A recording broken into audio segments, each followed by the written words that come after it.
मित्रांनो, स्वागत आहे आपलं पुन्हा एका नवीन व्हिडिओमध्ये. तर आज आपण पाहणार आहोत होंडाची SP125 बाईक. तर हे जे आहे नवीन फेसलिफ्टवालं व्हर्जन आहे 2025वालं. तर समोरून जर बघायला गेलं आपण या गाडीमध्ये, तर हे जे पूर्ण आहे समोरचा हेडलाईट जो आहे तो पूर्ण चेंज आहे. इथे DRL लिहिलेला आहे आणि दोन साईडला दोन इंडिकेटर, समोरून हा टप्पर आहे आणि हा टॉप मॉडेल असल्यामुळे डिस्क ब्रेक आहे समोर आणि दोन मिरर्स आणि मागे डिस्क ब्रेक नाही आहे, मागे ड्रम ब्रेक आहे. आणि इन्स्ट्रुमेंट क्लस्टर जर बघायला गेलं तर पूर्ण हा टच डिस्प्लेसारखा आहे, पण हा टच नाही आहे. यामध्ये MID जे आहे त्याचे कंट्रोल इथे दिलेले आहे. नेव्हिगेशन, ब्लूटूथ वगैरे आपण कनेक्ट करू शकतो. इथे फ्यूल, रेंज आणि सगळं बघू शकतो. जसं की आता गाडी न्यूट्रलवर आहे तर इथे एन दाखवत आहे.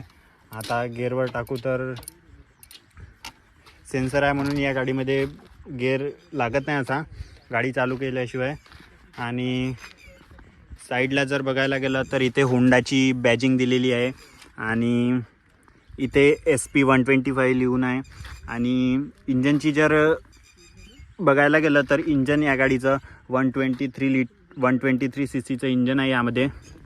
आणि साईडला फुटरेस्ट दिलेले आहे. मागे जर बघायला गेलं तर मागून पण जुन्या SP शाईनपेक्षा या SP125मध्ये वेगळा टेललाईट दिलेला आहे, बघू शकता तुम्ही. आणि मागे जो आहे हा हँडल टाईप दिलेला आहे आणि इथे खाली लाईट नंबर प्लेटच्या वर. तर असा काय मागचा लुक आहे आणि दोन इंडिकेटर दिलेले आहे.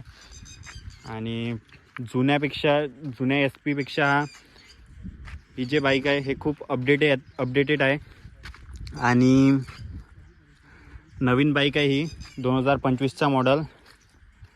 आपण जर बघायला गेलं MIDमध्ये तर इथे पण खूप डिजिटल डिस्प्ले वगैरे आहे. आणि असा हॉर्न इथे जर बघायला गेलं आपण तर हा लाईट इथे अप्पर डिप्पर आणि हा दिवसा पण चालू राहतो. इंडिकेटर पण दिलेला आहे. याचा जो अप्पर आहे तो असा समोर केला की अप्पर.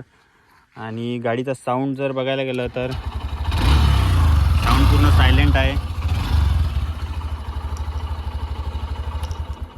आणि या गाडीमध्ये फीचर असा आहे की गाडीचा स्टँड काढल्याशिवाय गाडी समोर चालत नाही. आणि ही जी आहे डिस्प्ले याची इन्फॉर्मेशन आपल्याला माहीत नाही, तर आपण ओनरला बोलू.